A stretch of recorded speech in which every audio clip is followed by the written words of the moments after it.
So I'm bringing you guys one of the most anticipated interviews of this channel so far this last couple of months. You guys, I've asked you on many occasions who I should interview, and George's name popped up majority of the time when I was speaking about who I should interview next. So you guys have asked for it and you've waited for this, and now I'm going to be bringing it to you.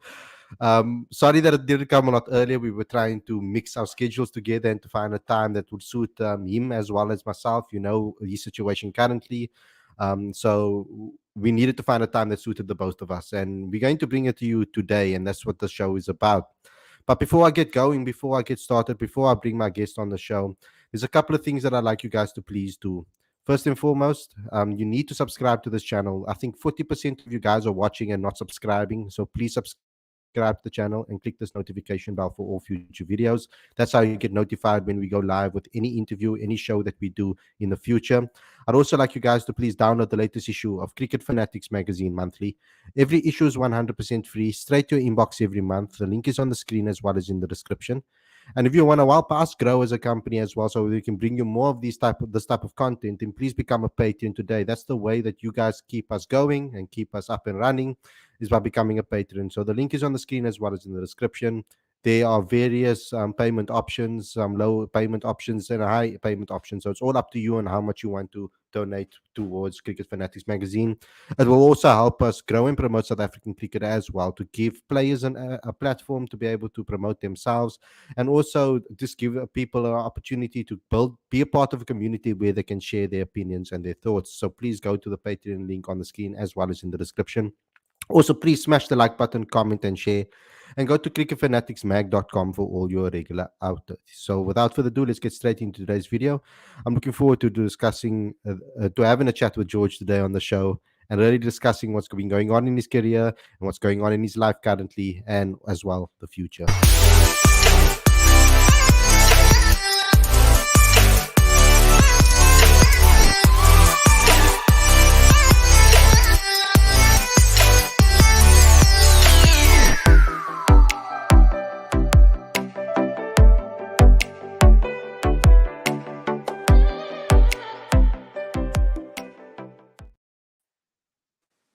A very good evening and welcome to Cricket Fanatics magazine. This is your exclusive interview, your daily show. I'm your host Khalid Maidin, and today I'm joined by none other than George Linde. You guys have asked for it, and so I brought him to the show.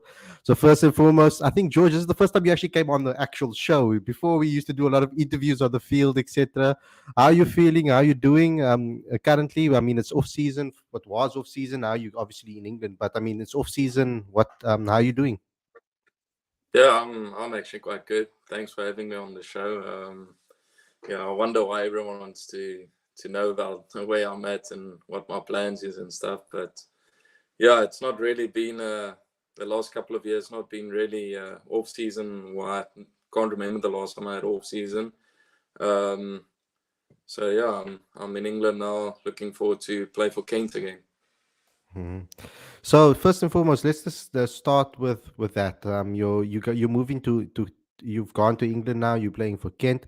How excited are you to play for them and having a county stint? How prepared? How did you prepare yourself for this particular stint?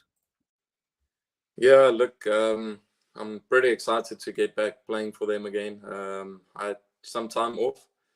Obviously, it didn't go well last season with them, so I need to get back playing good cricket for them again.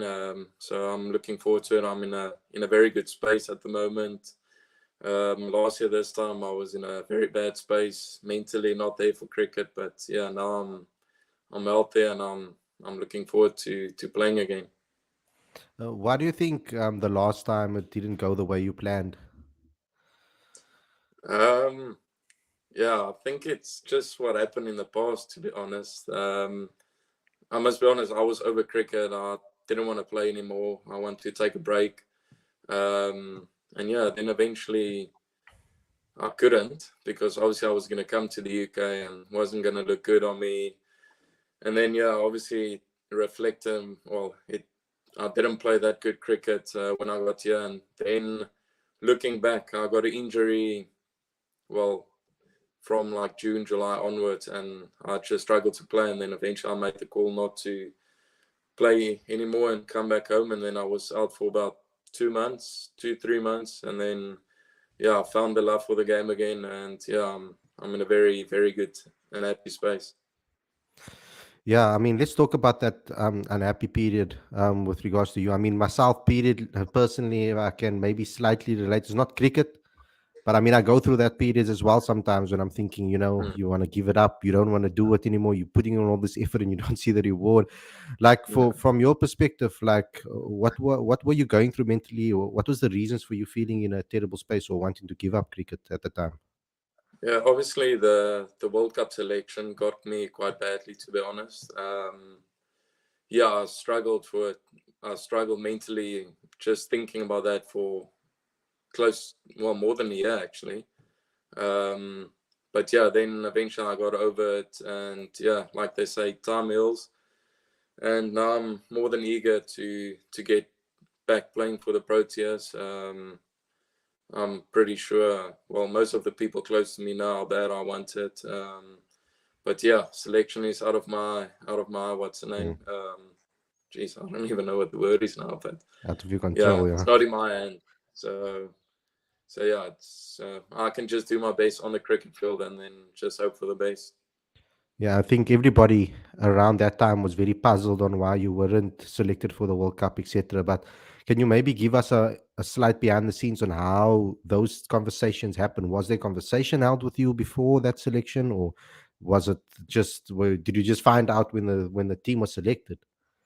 Yeah, look, there was no conversation, to be honest, about it. I remember Victor, the selector that time, phoned me, and he gave me some reasons where it's like, this is not cricket, because like I couldn't understand what he's trying to say to me, and then by someone else, then I hear something different. So there was no really conversation about it, to be honest. I just had to deal with it on my own, and it was very tough, but yeah, it is what Yeah, it and I, is. yeah, I mean, I doubt you're going to be the last cricketer to experience something like this. I mean, we've seen it. We're probably going to see it again happen to someone in the future. Can you maybe give some tips or anything, advice? What sort of advice would you give to someone else that maybe goes through the same thing that you did? Yeah, look, I think just talk to people, spend time with your family if it does happen, I guess, which was difficult at the time because I think what also got me was COVID. So spending time in a bubble, you're not going to play. You're just there for just because. And I think looking back, maybe I did shoot myself in the foot a little bit not to go to New Zealand um, with a test squad. And I know that's going to be difficult to get back into a squad because I did that. But mentally, that time I just couldn't sit in another bubble without playing cricket, and I knew I wasn't going to play cricket for a month. To sit 10 days in your Mm. room doing nothing, isolate.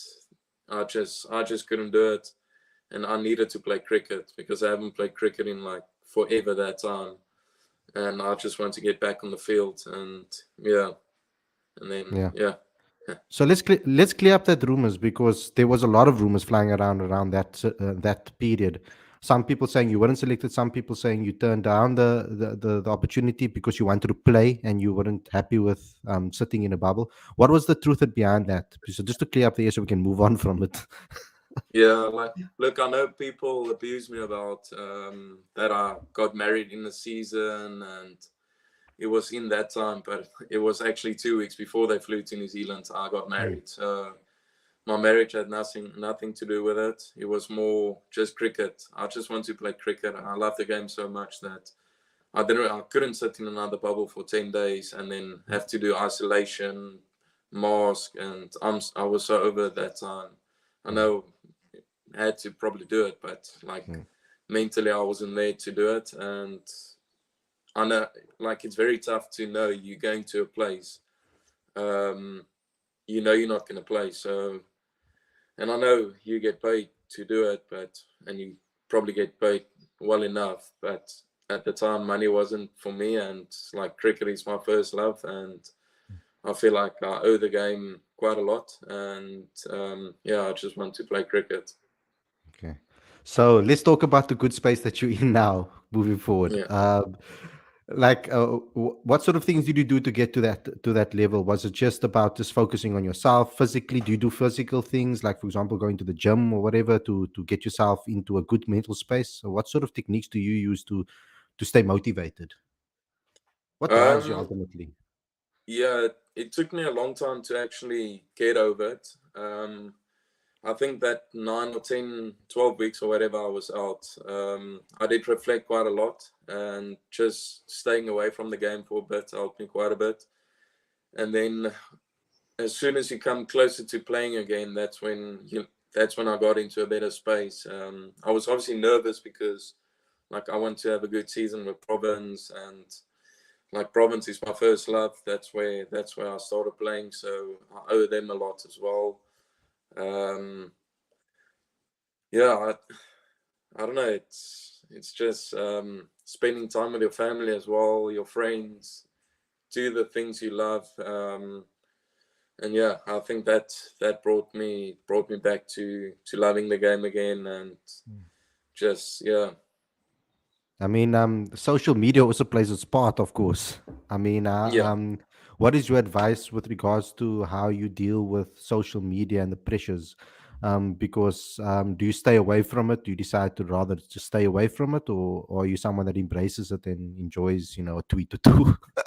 yeah. Look, I wish I can tweet. I think after cricket I'll do it, because there's a lot of rubbish people talk. But yeah, in a way. But luckily on Twitter, like no one knows my handle really, so Yeah, because not a lot of people know my name is actually GF. They just know me as George, so yeah, that helps a lot. And then on Instagram, like when I get stupid comments, I actually just laugh about it. I'll show my missus, or someone just look at a stupid tweet or comment someone made. So yeah. it actually just makes me laugh and like motivates me in a way as well now. Yeah, awesome. It's good to embrace it because at first, I mean, I experienced similar things. I mean, to be honest with you, I've gotten before death threats on social media for certain things I've written or certain things I've said. So, people DM me and say crazy things too. But I mean, it's not at the level at what the pressures that players get. So, I mean, it's a completely different environment when you go into that social media space. So, it's good that to Yeah, know that you have a way of actually dealing with that. Okay, I yeah. want to talk. Yeah, go ahead. No, no, no. I was just gonna say, look, it's only noise for me. If the people really want to say something, they should come and say it in my face. Then we'll see if they've got the balls. Yeah, that's 100% true. Okay, so I mean, I headlined this: "What drives George Linde?" Because I'm trying to talk to cricketers to try and understand um how to actually go and how they actually motivate themselves. So I listened to a podcast, and I know you also as well a Man United fan. And there Mm. was a Rio Ferdinand podcast that I watched recently with Vidic. I don't know if you saw the interview on Yeah, YouTube. I listen to it in the week now. Yeah, so there was something that I took out of there that I really thought was interesting. It was a part where he said that we are professional sports people, we are professional, we are playing at a high level, but we also need to be told what to do. Like, Mm. even though we are professional, even we are experienced, whatever the case may be. Do you agree with that? With those sentiments? I mean, how important is to have coaches that actually guide you and tell you this is my game plan, this is how you want to play the game, this is what I expect from you, etc., etc. Yeah, I must be honest. I did enjoy that comment he made. I think I play my best cricket when people go tell you, look, go do this. I know I've been around the blocks quite a while. Sometimes you do know what you want to do, but sometimes you just want to be 100% sure. Okay, is this the way I want to play? If you get it from the coach, yes, go do this. All of a sudden, you're just so much more confident going out there and just do your thing. It's the worst thing to just keep quiet and wonder, is this the right time to go? Is it not? I think that's where it's important to speak to your mate, even if you're scared to go talk to the coach. Speak to a mate in your team you trust. Yeah, just to hear from him, because I think when I actually really started playing good cricket was when Ashwell Prince was the coach. He always told me, just go out there and try and hit sixes and go for it. Don't be scared. And I think he got the best out of me just by doing that. I didn't doubt myself, and yeah, I just started believing in myself a lot more, because I know there's a lot of people that still probably saying that I don't believe in myself, but yeah, that's absolute rubbish. But yeah, like I say, you just want to sometimes just know, is this the right time to go now, or how can I approach it? So it's always good to speak to someone, or if a coach tells you, look, yes, go do it. Mhm. And with regards to environments, because I mean, I've spoken to certain players that have expressed to me that a good environment allows them to play better cricket. Now, certain players are self motivated, doesn't matter what the environment is, they go out there and they perform. But what do you think about a team environment and the culture within a team? How important is that to drive you as a player to succeed? Yeah, it's obviously very important to have a good team environment. I played in teams where the environment was not great. So excuse me, like it's difficult to really focus on your game, and that's a time like everything just go pear shaped in a team. I've seen when you gel well as a team, you play good cricket, then all of a sudden the small things go your way. A guy will drop an easy catch, or well, it's plum LBW, but the umpire will say not out, like stuff like that. Like the small things go your way, but sometimes when a team is struggling, then like the smaller things goes against you. Guys come late for meetings, come late for training. Um, yeah, like just unprofessional in a way. But yeah, I think as soon as a team is like proper professional, that's when you always see people actually won't find a problem with anything until it goes pear shaped. And with regards to dealing with pressure, you personally, like you've started to open, I mean, you started even opening the bowling for the Proteas as well and for teams as well. I mean, what was that pathway to get to that confidence to be able to believe yourself to be able to do something like that? And how have you worked on pressure situations and trying to deal with pressure situations? Yeah, I think going to the bowling in the power play, like to deal with that pressure, you first have to do it to be able to deal with it. I didn't always get the opportunity to bowl in the power play. Only until like late in my career, I started getting the opportunity to bowl in the power play. That's when like you see, okay, now I actually can bowl in the power play, and yeah, I think then the belief comes in, and then yeah, then you just roll with it. Um, and what was the other question? Yeah, I mean, what part that was basically the question. We can maybe Uh, switch it. We can maybe switch it as well with regards to your batting role, because there's a lot of people that don't understand with regards to your journey and batting. Can mm, you tell us your where you fit as a cricketer? Because a lot of people will throw you in at 7 and 8, and I always fight on the channel and tell people, that you're a much better batter than just batting lower down the order. I mean, when I got to meet you the first time, you were batting higher up. You were a guy that bats higher up the order. You were mm, better, ultimately, in my opinion. yeah. And I think you became a better bowler over time. I don't know if that is true or what you think of that, but just can you maybe just explain to the fans maybe what sort of player you are? Where do you see yourself with regards to batting, and where do you see yourself with regards to bowling? Yeah, look, I started my career actually as a opening batsman. Um, Bowled a little bit, but not that much. I still bowled a lot for school and club cricket, but as soon as I started playing professional cricket, I didn't bowl that much for the amateur side that time. Um, yeah, and then I just started developing. Like I was like thinking to myself, I should be a lot. Or sorry, I did struggle with a bat then that time, and then I just slipped down the order a little bit, and then I just decided, nah, enough of this. I need to work on my batting, and then eventually, yeah, it just got so much better. Like I can see myself in the top six in all formats. Some people don't believe it, but I I do. I don't care what other people think, and I still believe to this day I'm the best all rounder in South Africa. But other people won't believe it. But like I say, stats don't lie. And yeah, my bowling came a little bit later, I think. Well, I'm saying later. I was 22 and I started playing for the Cobras as a bowler.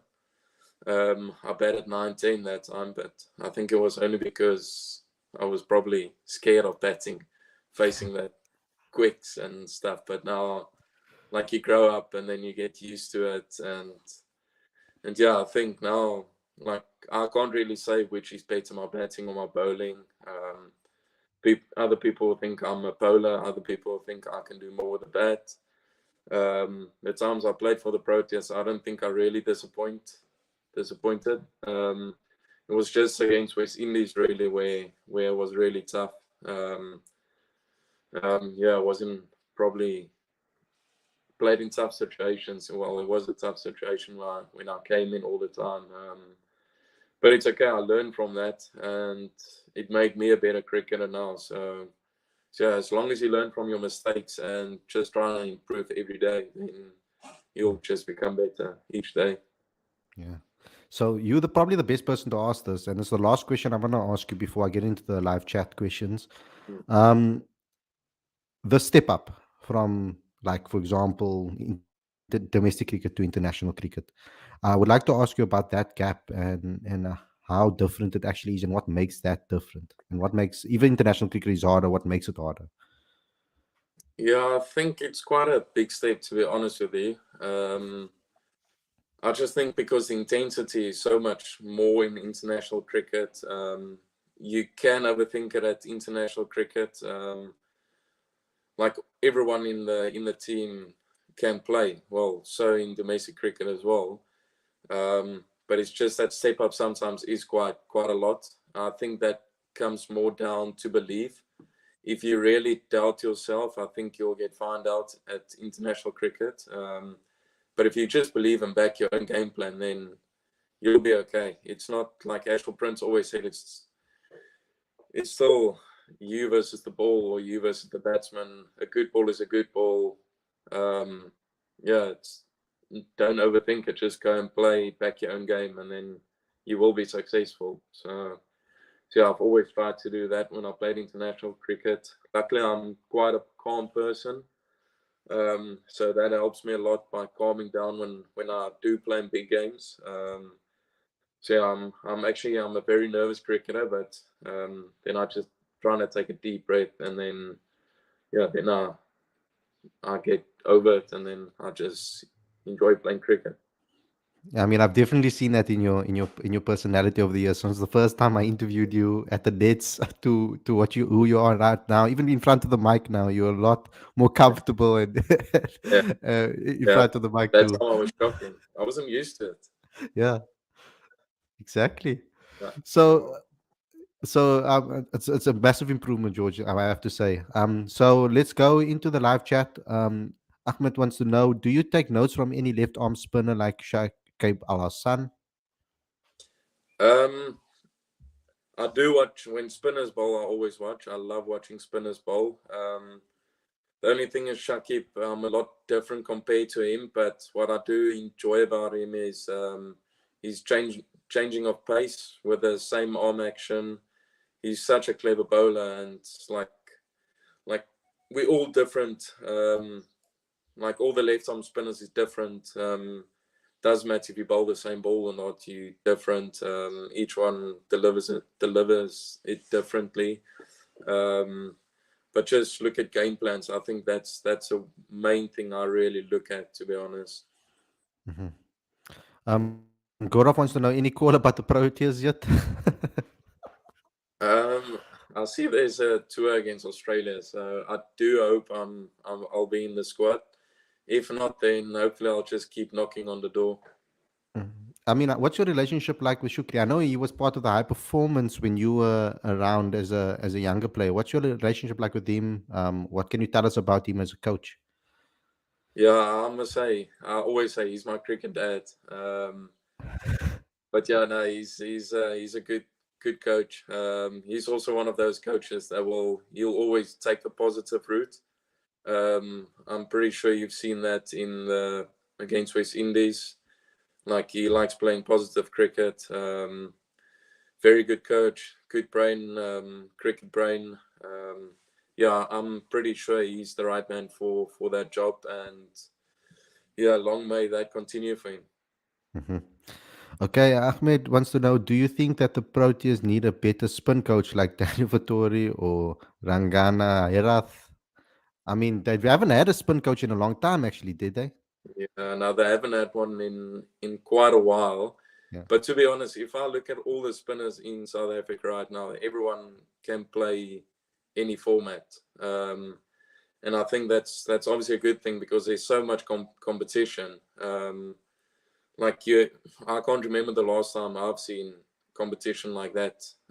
There's 6, 7 spinners in the country that could potentially play international cricket. But unfortunately, in cricket, by the looks of it, well, not the looks of it, it's just always the thing. Like you can only have one spin in your team, and unless you're a batsman that bowls a little bit. But yeah, you don't always see 2 spinners in a team unless it's going to spin square. But yeah, I think as soon as, let's say, the next generation come in, then it could be a good thing to have spin coaches. Mm. I can see Keshav doing a job like that when he retires one day. So yeah, and I think South Africa is in good hands then. Tell us a little bit about Kesh and the type of player he is, the personality he is, what you've learned from him in the time that you've been a part of the Proteas. Yeah, he's actually a funny guy. I actually love watching him bowl. He's also one of those clever bowlers. Sets up batsmen nicely. He's quite confident when he bowls. Um, so yeah, I've learned quite a bit from him just by watching him, not just talking. I think that's how I learn the most is just watching, see what other people is doing. Mhm. What type of coach is Salih Nakadin? Says Lichle. He's a very calm coach. He's he's um, he's a good coach as well. I enjoy him. Yeah, he's just so relaxed, which is good for a young group. It's not always a nice thing to have a very tense coach because that makes the players tense. He's so relaxed because it's obviously not him playing the game; it's us playing the game. It's our career, so he always trying to drive that. And I think from a senior player, all the senior players in the team, we trying to not run the show, but like also not call the shots, but we just trying to how can I say it? Like trying to drive the game the way we want to play, and then the team trying to follow or something like that. I don't think I'm explaining that well. No, you're doing fine. Don't doubt it. Yeah. So, it's like, what sort of methods does he use? Like, I mean, I've seen Ashwell Prince in action. He's a little bit more of a tough guy. He harder on players and he's more direct. What is Salif Nakadin's method of motivation and trying to get you guys ready for matches? Yeah, I think it's more about just manage each player. He's quite good with that.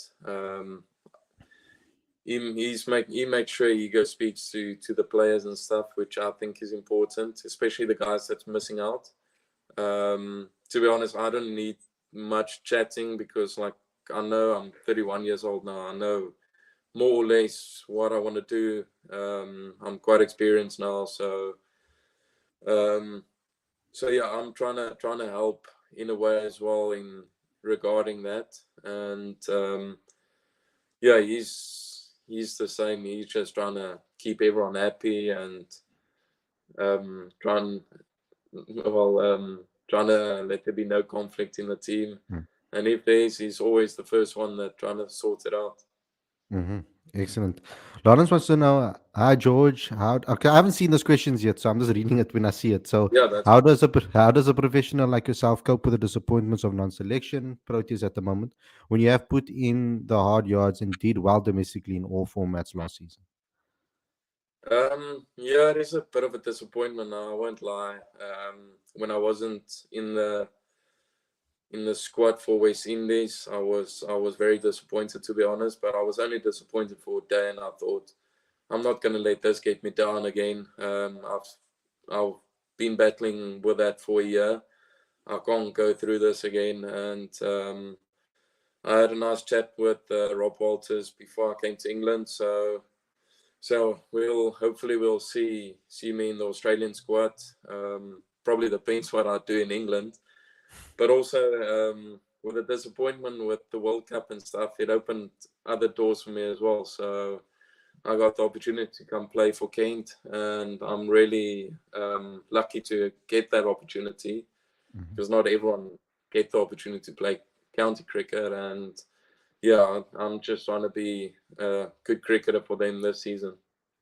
I mean, maybe this is just an assumption from my part on what I've seen, but do you feel that the communication with regards to things like this time around with the new regime is a lot better than it was before?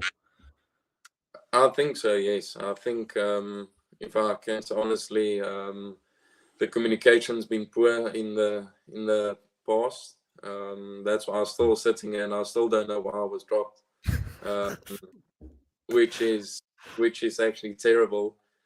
Um, but yeah, and I think now hearing from other guys, the communication is so much better, because obviously that comes from, I think, from Enoch. He obviously encourages the coaches to, and I don't know if they selectors or not. I don't know, to talk to players and stuff. So just to know where they are, where they're at, what they have to do to get into a squad, etc. Are they close? Are they not? So yeah, it just keeps the guys on their toes and keep them happy, I guess. Lee wants to know, how did you deal with being? We already asked that. I asked that at the beginning of the show, guys. Tell us about the SA20 and the players you were close with at my Cape Town. Yeah, the SA20 was proper cricket. I think that comes close. Well, that is probably international quality cricket. The SA20. The crowds was amazing. Like, I didn't see it coming, to be honest. All of a sudden, all my friends is watching cricket, and they're loving cricket now. So SA20 has done a good thing. And yeah, I was pretty close to most guys. I was in Cape Town, so my wife was pregnant, so I didn't spend a lot of time with everyone off the field, because obviously, because the wife and stuff. So Mhm.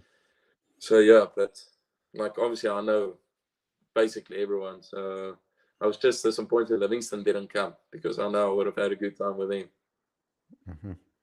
Lawrence says this might be a tough question for George to answer, but I would like to know when and how did George get the call which ultimately led him being omitted from the 2021 World Cup? Do you want to go into more of that, or do you want to just leave it? We I did talk can about do. it. Yeah, I'm easy. I remember I was still in Sri Lanka. We had that series, that T20s and one day series against them. Um, and obviously that time I thought, no, I've done enough to be in the World Cup squad for the T20s. And then I think a day or two before the first T20, I just got a call and say, look, you're in the squad, but you're not in the 15. And like, I couldn't understand why. I asked the questions, and basically it was just because of my batting, but I know that was a lie. If I could have swear, I would have, but I won't. You So may if yeah, you want. yeah, but yeah. So since then, I was like, I couldn't like trust anyone, to be honest. After that chat, it was, for me, it was a joke of a chat. Like, it's something I probably don't want any other cricketer to go through, especially if it would have been your first World Cup for your country. Something I probably never dreamt of doing for my country. Go to a World Cup, play for your national side, and unfortunately that got taken away from me. which was heartbroken, and it makes sense why I was mentally not there for a year. Mm. Um, Even though I still did go, which was amazing, but it wasn't the same feeling. It was different. I still even struggled there, but yeah. Awesome. Thank you for being so honest, George. Um, Gaurav says, how much has SA20 helped you as a player? I don't know yet. I'm sitting in England. I was hoping to be in India right now. So hopefully it helped me for next season. Yeah. Just well, obviously go back to MI Cape Town, and then hopefully play for the Mumbai Indians at the IPL or something. That will be a dream. Mm. But yeah, I'm very hopeful of that. How does that work, by the way? Like getting into an IPL, etc., getting on that list, basically, all the whatever it is, how into the auction. Sorry, how does that whole process work for a player? Look, honestly, I don't know. Uh, okay. I've been putting my name in for years and years, and I was just like, I can't be asked for this anymore because, like, I struggled to make the final draft even, and I was like, Jeez. nah, this is because yeah, there's some guys that pick you like, who the hell is this guy? And then yeah, then my agent just said, no, he's gonna put my name in this year, and then unfortunately, I didn't get picked, but hopefully next year I think is the big auction again. So yeah, hopefully, fingers crossed, something nice will come our way because I feel like I've worked so hard for good opportunities to come our way. So fingers crossed. Mm-hmm. Lorenzo just wants to say, George, I've been fighting for you on this show. Ask Khalid. Yes, you did. You the guy, mate. You are what we currently need in white ball cricket. This is a little bit of vote of confidence for you. I'm waiting to see No, you thank back in you. Proteus color. Hopefully, get in there soon. You have a lot of fans on this channel, George. I have to No, tell you good. that. There's That's good. every I'm single glad to show, hear that. we have you on every single show that we have on selection. Your name pops up every single time. That's So just to know that. that's good. I'm glad no one hates me. I don't think anybody does. Khali says, how's Kent and how is it like sharing the dressing room with Sam Billings? I think I botched your name completely, bro. No, that's fine. Yeah, Kent is in. It's nice. It's very. I'm loving it here. It's a lot different compared to South Africa. The way they work, the way they play cricket, it's a lot more aggressive, to be honest. I think here they just trying to entertain, and I think that's where the game is going.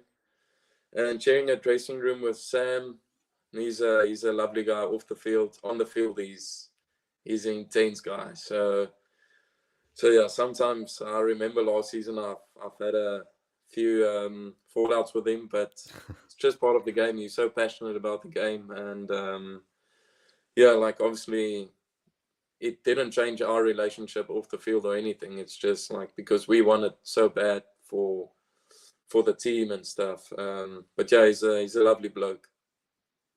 And what's like?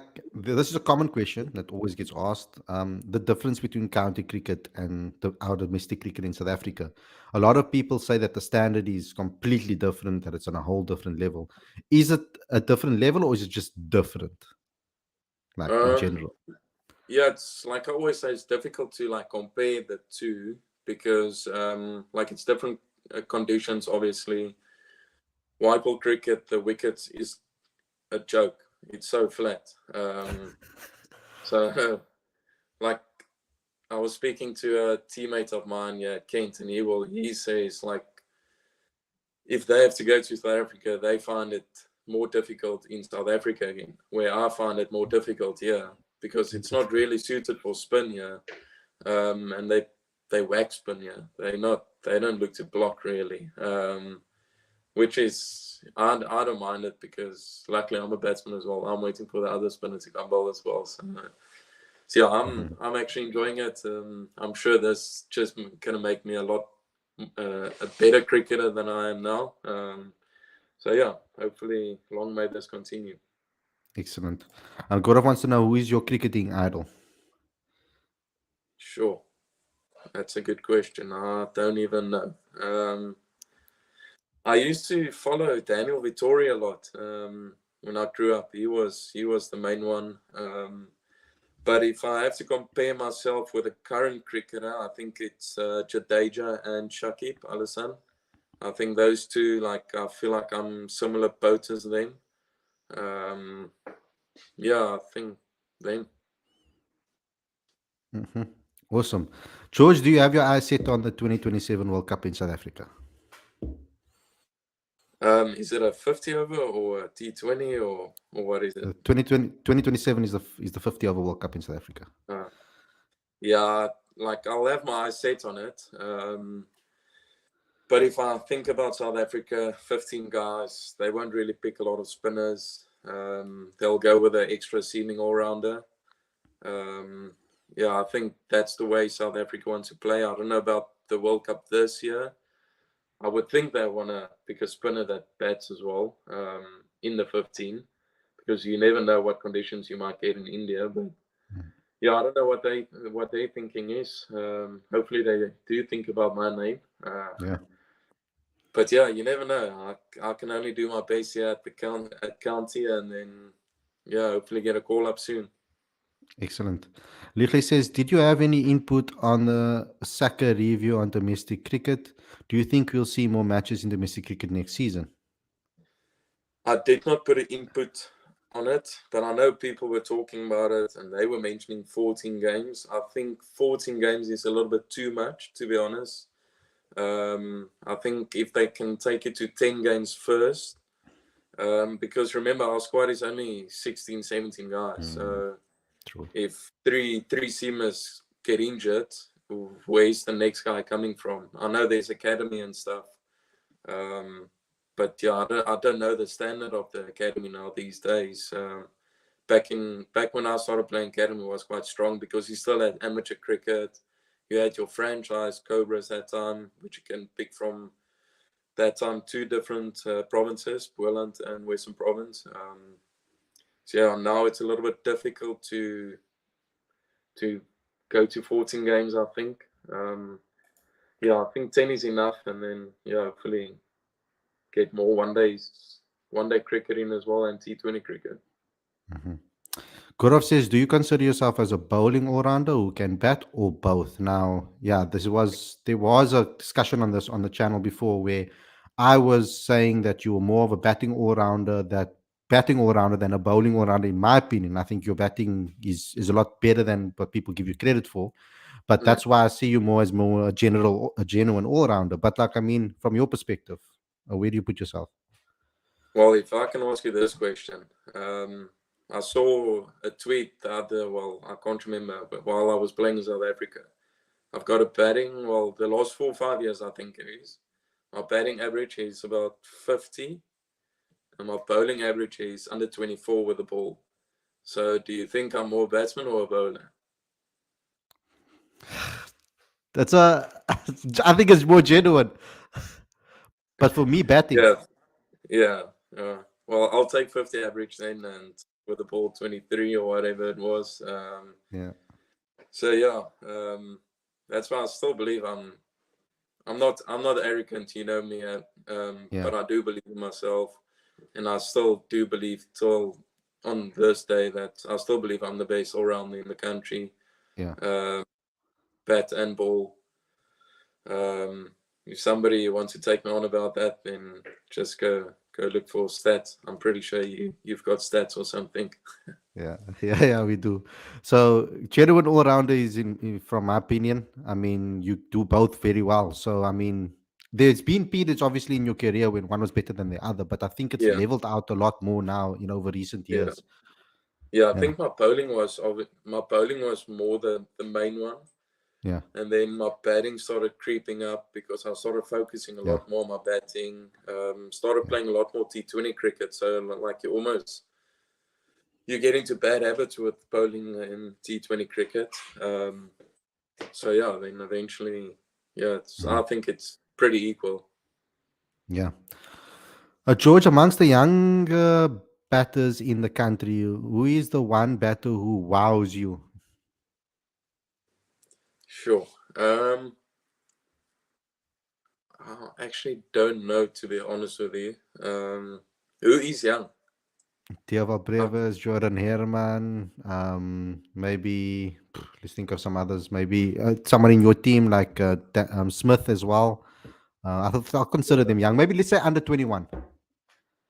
yeah, Jordan Herman he's had a very good season. Yeah, I got him out in the last 4-day game. I think I got him out twice actually. So I think I'm winning that battle. But yeah, he looked pretty organized, to be honest. Yeah, I think Diavolt, unfortunately, he didn't get a lot of 4-day cricket opportunities, which I think he should, because playing 4-day cricket is just going to make his 1-day cricket better. He's going to make his T20 cricket better. He's going to deal with different situations in 4-day cricket. So yeah, I really do hope he does play more 4-day cricket for Titans. If not, then he should just go on loan and just go play 4-day cricket somewhere. Brilliant advice. That's the same advice I've given to him as well. Lawrence, George, take us through your finger licking routine before you bowl a ball. Anything to it? Laugh out loud. A lot of KFC in the past, or Uh, yeah, I don't know. I just feel like if I don't gonna do it, I'm gonna get the yips, and then I'm gonna bowl short and wide or full toss or anything. So for some reason, I just got into that habit about just lick the finger and then bowl. Like if I don't do it, then I just feel like I'm not gonna bowl a good ball. Like excellent. it's so superstitious, I know, but yeah. Good. I want to know, George, are you trying to learn baseball in Kent? Well, that's to be honest, that's how I play cricket. Yeah. So I think I'll fit in well. I played a second Right. team game the other day, a Mm. 4-day game. So I told my coach that, well, the coach there for the seconds, I told him I'm going to practice for T20 cricket. I got 87 of 50 balls, and then the second innings I got 45 of 16. So I'm definitely doing this Yeah. baseball thing. It's a lot more Yes. entertaining than blocking the ball. Exactly. Wow, that's great. Do you think the fact that there are no selectors helps with communication, considering that it's only the coach that selects the team? So at the moment, that's how the setup is. It's Enoch and the Yeah, coaches that actually pick the yeah, teams at the moment.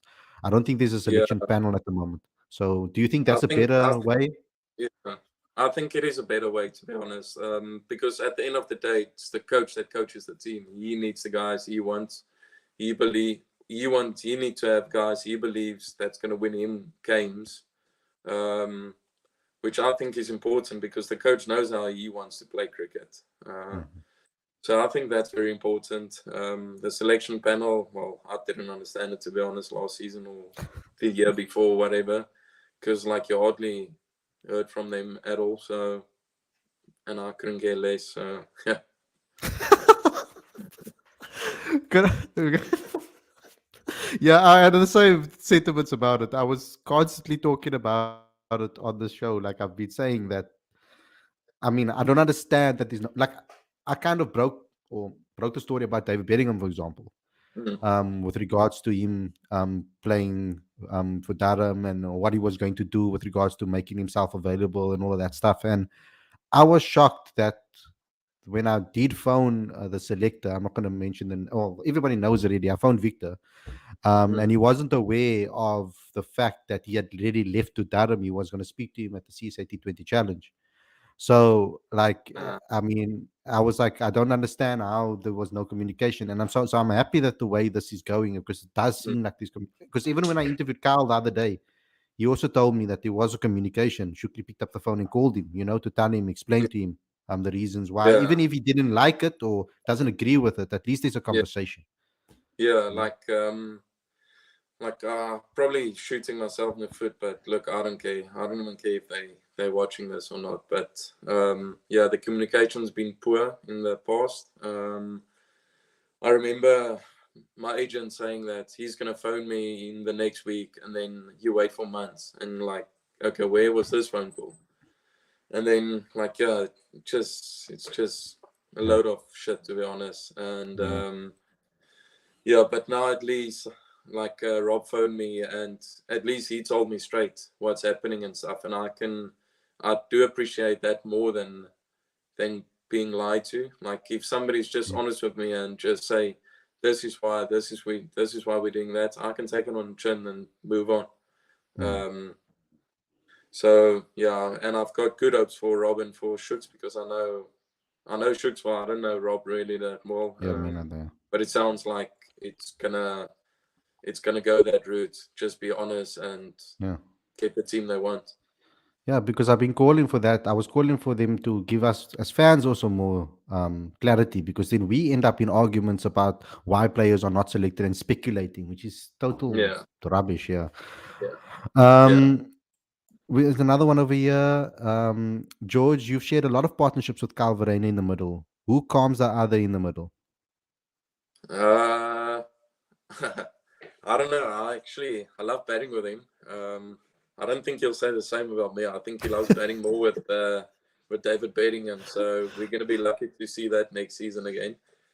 But I think because we're very good mates actually, and we do love sharing a joke, and I think that calms us down in the middle as well. Like obviously we're serious at the time, but yeah, we just like joking around and calm. I think that's how I calm down, to be honest. Okay, I'm gonna ask the last few questions. Ligle wants to know: do you practice power eating, or does it come instinctively to you? So when I do train for T20, I do practice power eating. I think when I go on the bowling machine, all I try to do is power eating. But then I put the bowling machine on like 100 kilometers per hour and just focus on the swing instead of like just quick, rapid balls coming to you. And then, yeah, I don't think that gives you good practice, to be honest. Like I think it's all about the contact points and stuff. And yeah, it's like bowling for me. Like when I do drills, I do more drill work than actual like a proper run up and bowl, because muscle memory is a big thing. So yeah, but it also comes instinctively, power eating. Yeah, because I've got long levers, so I know if I hit it half well, then I know it's going to go for 6, and it helps if you have unbelievable bats as well. Which position do you prefer to bat? Yeah, I think you already said, but you can. Yeah, I think in 4-day cricket, well, I think my record at number 7 is very good, but then I think like anything from 5, 6, 7 in 4-day cricket, I would rather want to do 5. I batted 5 now in the last 4-day game. And then 1-day cricket, 5, 6 as well. Obviously, I would like to come in earlier, but I'm just thinking about the team, and the other batters. And then T20 cricket, the sooner I come in, the better. Anything after 10 overs, I'm happy to just come in, even earlier, actually. But yeah, it all depends on the situation. If we are 100 for 1 or for no loss, then I would love to be the next batsman in, because you've got a free license to just go out and play, which I know Ashwell Prince did well with me. There was good communication regarding that when he was coaching. So yeah, I enjoy that, and I enjoy the responsibilities on my shoulders when I play. I think it gets the best out of me as well. Okay, how good is John O'Bird? Says Ligle. Yeah, he's pretty good. He's got a big future here, I believe. Yeah, I can't say he's a good kid as well, and he's a hard worker. I can see he wants it. So as soon as you see that from any young player, you know he'll be okay. You don't have to worry about the kid. I'm just worried about his bowling. He should bowl. He should bowl a lot more than he is. Yeah, We're always trying to preach that to him, and yeah, hopefully soon he'll realize like how actually good he is with the ball. So yeah, yeah. hopefully next season he'll bowl more. Yeah, and also injuries. I mean, he's been very unlucky with that. Yeah. Um, Lawrence Bailey wants to say, he asks, are you playing all formats for Kent or just the white ball stuff? Yeah, I'm playing all formats for Kent. Yeah, I don't know if I'm going to play this week yet. I'm in the squad, but yeah, it all depends on the wicket, I guess. Because I had a conversation before I came to England. that I probably won't start off playing 4-day cricket. They're going to go with the extra seamer, which is 100% fine with me. Just gives me time to spend some time off my legs, because obviously I'm getting older now. So my You're knees not that are, old. We're the same yeah, age. Don't say that. yeah, no, but my knees are taking a beating now. So yeah, and T20 cricket end of this month. So I'm looking forward for opportunity to play in that, and then hopefully get picked up for the 100. Jeez, I would love to play in that. Yeah. Okay. How can you describe a South African cricket in character-wise to a foreigner player or fan? I think we're quite aggressive, to be honest. We hard. Not a lot gets us down, if that makes sense. I'm just trying to think about myself now. Yeah. Yeah, like I was injured last season, but I was too proud to say that, look, I can't play anymore. Because last season, like, I had to go for surgery. But I just said, there's no chance. I'm going to keep on playing. And yeah, then eventually I just got to a point where I'm like, look, I can't even run. I can't even bend down or anything. So yeah, and I think that's a South African thing. Like we quite proud, and like, opportunities is not always given to us in South Africa, and it's hard to get opportunity, because I know where I come from. I'm from a northern suburb school where cricket is not really a big thing, and obviously southern suburbs is more cricket. And yeah, I had to work my ass off to get where I'm at now, and I'm pretty proud on my achievements. And I think that's why I don't want to just give in and just give someone an opportunity for the sake of it. Mm-hmm. And Jatin wants to know your experience with Rashid Khan as the final question. Yeah, he's a very good human being. He loves his country. There's a lot of history in his country and stuff, and like, he explained to us so many things. And yeah, he's a superhuman. He's a good captain. He wants good for the team, and he's so professional. Like, after a game, he go to the gym, and like, I can't even think of gym when after a game. So he's very professional, and yeah, I've learned quite a lot with him. And finally, George, I think I'm speaking for all of us on this platform. Thank you for your honesty, and we hope to see you in the green and gold soon, and never lose your confidence. Thank you. Yes. So, George, thanks a lot for coming on the show and giving me your time, being so honest on the show. I really always enjoyed chatting to you. Good luck in Kent. I hope you have a great season, and I do hope to see you in the green and gold very, very soon. Thank you. Let's hope so. Yeah. So to all the guys out there, thanks a lot for tuning in. Thanks a lot, George, for joining on the show. Just please, guys, there's a couple of things that you know that I love you guys. So please do subscribe to the channel, click that notification bell for all future videos. I also like you guys to download the latest issue. We are working at the moment on getting that ready for you guys. It's a season review basically on some of the teams that have struggled last season and what they're going to do to go forward. So the link is on the screen as well as in the description. Become a Patreon today. Maybe George can get us some Patreons too, maybe out there, and get us some guys to get part of our Patreon account. Link is on the screen as well as in the description.